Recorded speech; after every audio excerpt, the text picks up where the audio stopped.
Am südlichen Rand des Masai Mara Reservats in Kenia lebt ein großes Rudel von 7 Löwen. Die stärkste Löwin im Rudel hat dunkelgoldenes Fell, scharfe Augen und einen majestätischen Gang. An einem heißen Nachmittag entdeckte ein Rudel Löwen ein einsames Nashorn auf der Suche nach Wasser. Angeführt von der Löwin näherte sich das Rudel lautlos dem riesigen Ziel und verfolgte dabei einen Nachotaktik. Das Nashorn bemerkte etwas Ungewöhnliches, wich zurück und bereitete sich darauf vor, mit seinem großen, scharfen Horn zurückzuschlagen. Als die Löwin zuerst angriff, reagierte das Nashorn überrascht und startete einen heftigen Angriff auf sie. Das Nashornhorn durchbohrte die linke Schulter der Löwin, woraufhin sie umfiel und vor Schmerzen stöhnte.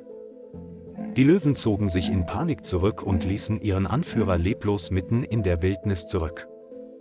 Der Löwe versuchte aufzustehen, aber die tiefen Wunden an seiner Brust und seinen Beinen verursachten ihm Schmerzen und machten ihn erschöpft. Es lag da, atmete schwer und beobachtete, wie sich die Herde zurückzog. Der Schmerz war unerträglich und sein Bewusstsein schwand. Am Abend regnete es stark und kalte Tropfen fielen auf den reglosen Körper des Löwen. Es lag zusammengerollt und zitternd im nassen Gras und hatte nicht die Kraft, sich zu bewegen. Die Wunden waren durch Regenwasser infiziert und die Schulter zeigte erste Anzeichen einer Nekrose. Fliegen kamen in Schwärmen und bedeckten den Körper, insbesondere rund um die mit Eiter gefüllten Bereiche. Sie krochen über das Gesicht, den Rücken, die Ohren und um die Augen des Löwen herum und machten es ihm fast unmöglich, die Augen zu öffnen. Als die Nacht hereinbrach, hallte das Geräusch von Insekten wieder und der Löwe konnte nur hören, wie sein Herzschlag schwächer wurde. Die ganze Nacht lang hat es weder gegessen noch getrunken, sondern lag einfach nur da und schnappte nach Luft, als würde es jede Minute seines Lebens zählen. Am nächsten Morgen schwirrten immer noch Fliegen über seinen ganzen Körper und gelangten sogar in seine Ohren und Nase. Der Löwe konnte nicht mehr schreien, er keuchte nur noch und zitterte vor Schmerz. Auch eine Herde Antilopen, die in der Ferne vorbeizog, rannte voller Angst davon, als sie den seltsamen Anblick sah. Die Sonne ging auf, der heiße Wind ließ den Gestank aus der Wunde aufsteigen und die Gegend erfüllen. Die Geier begannen in der Ferne zu kreisen und warteten darauf, dass der Löwin der Tod nahte. Das Gras darunter begann zu zerfallen und das durch die Infektion schwarz gewordene Blut aufzusaugen. Seine Augen waren fast vollständig geschlossen, nur leicht geöffnet, als würde er auf ein Wunder warten. In der Zwischenzeit ertönte in der Ferne das Geräusch eines Rangerjeeps eine letzte Chance. 2 Ranger, Thomas und Keegan, waren auf einer Routinepatrouille südlich der Masai Mara. Von weitem sahen sie den Körper einer Löwin regungslos daliegen, umgeben von Fliegen, die wie schwarze Wolken umherflogen. Zuerst dachten sie, es sei tot, aber dann sah Thomas, dass sich sein Brustkorb noch ganz leicht hob und senkte. Die beiden stiegen langsam aus dem Auto, Betäubungsgewehre in den Händen, in höchster Alarmbereitschaft. Der Löwe reagierte jedoch nicht, seine Augen waren nur halb geöffnet, sein Atem war so schwach, dass er nicht zu hören war. Er muss nicht mehr beruhigt werden, er ist zu schwach, flüsterte Keegan und nickte. Thomas holte eine Ampulle mit Wiederbelebungsmedizin heraus und injizierte sie dem Löwen schnell in die Vorderbeinvene. Sie fügten Kochsalzlösung hinzu, kombiniert mit Vitaminen und leichten entzündungshemmenden Medikamenten. Da es immer noch viele Fliegen gab, verwendete Keegan ein temporäres Insektenspray, um sie abzuwehren und die ersten Probleme zu lösen. Die Wunden an Schulter und Brust waren stark nekrotisch und zeigten Anzeichen einer Infektion, wenn sie nicht behandelt wurden. Thomas funkte die Einsatzzentrale an und forderte ein Rettungsfahrzeug und ein Tierarztteam an. Die beiden saßen Seite an Seite und hielten Wache, wobei sie den Wald immer im Auge behielten, falls wilde Tiere in die Nähe kamen. Der Löwe wurde Shira genannt, was »kleine Flamme« bedeutet, weil er noch Hoffnung aufs Überleben hatte. Als der Krankenwagen eintraf, hoben sie ihn so vorsichtig auf die Trage, als würden sie ein kostbares Leben retten. In einem Wettlauf auf Leben und Tod eilte der Konvoi zur zentralen Veterinärstation.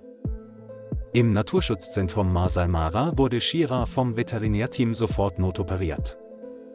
Chefarzt Nyeri beurteilte den Zustand sorgfältig, die linke Schulter war stark nekrotisch, die Brust war tiefgeschwürig.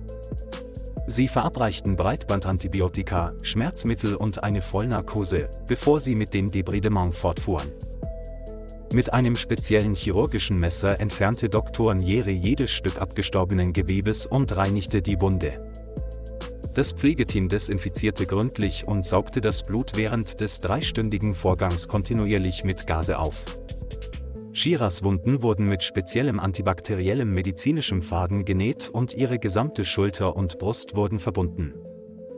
Seine Augen blieben geschlossen und er seufzte gelegentlich, als ob er alles ertragen wollte. Sie führten einen intravenösen Katheter und eine Ernährungssonde durch seinen Mund ein. Shira wurde dann in den postoperativen Pflegebereich gebracht und auf eine saubere, weiche Matratze gelegt.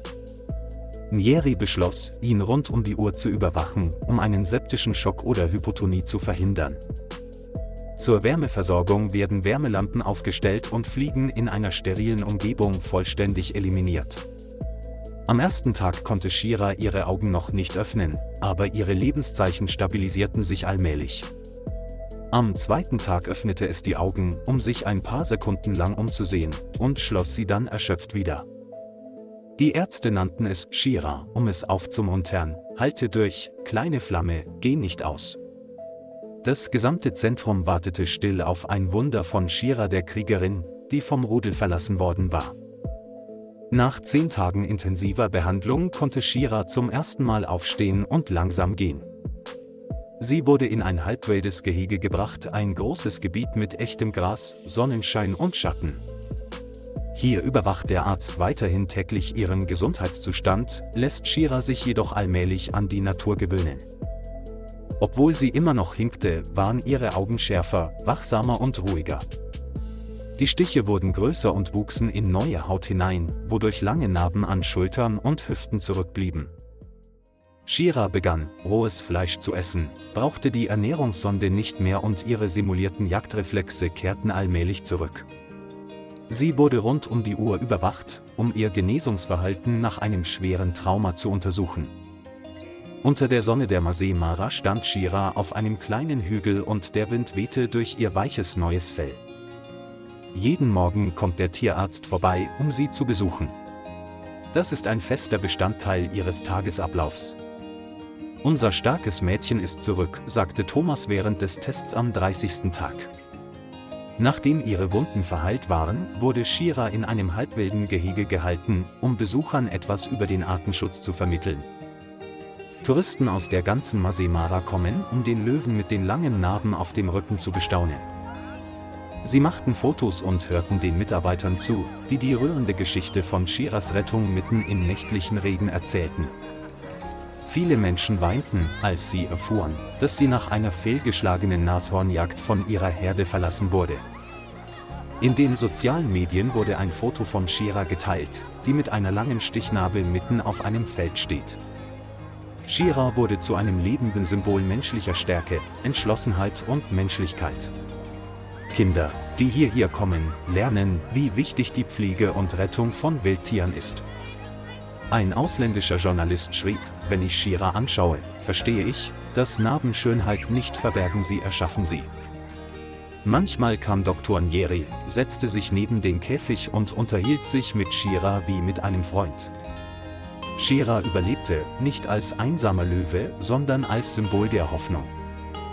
Die Leitung beschloss, einen männlichen Löwen namens Baraka zu holen, der mit Shira in einem größeren Gehege leben sollte. Baraka war ein sanftmütiger männlicher Löwe, der viele Jahre lang allein gelebt hatte, nachdem er in einem anderen Gebiet verletzt worden war. Shira war zunächst misstrauisch, aber nach ein paar Tagen lagen die beiden eng beieinander im Schatten eines Baumes. Sie aßen gemeinsam und tranken Wasser aus demselben künstlichen See in der Gegend. Shira wurde allmählich zutraulicher und fühlte sich wohler, manchmal rieb sie in der Nachmittagssonne ihren Kopf an Barakas Schulter. In Shira ist ein neuer Frieden eingekehrt, keine Kämpfe mehr, kein Alleinsein mehr im tiefen Wald. Die beiden wurden zu einem besonderen Paar, das Touristen berührte und liebte. Shira, die kleine Flamme, die einst dem Tode nahe war, hat nun ein Zuhause und Liebe gefunden. Das Masai Mara Reservat bleibt geöffnet und erzählt seine Geschichte von Narben und Überleben. Inmitten der rauen Natur sind Wunden nicht nur Schmerz, sondern ein Beweis der Hoffnung. Was denkst du über diese Geschichte? Bitte hinterlassen Sie Ihre Kommentare im Kommentarbereich.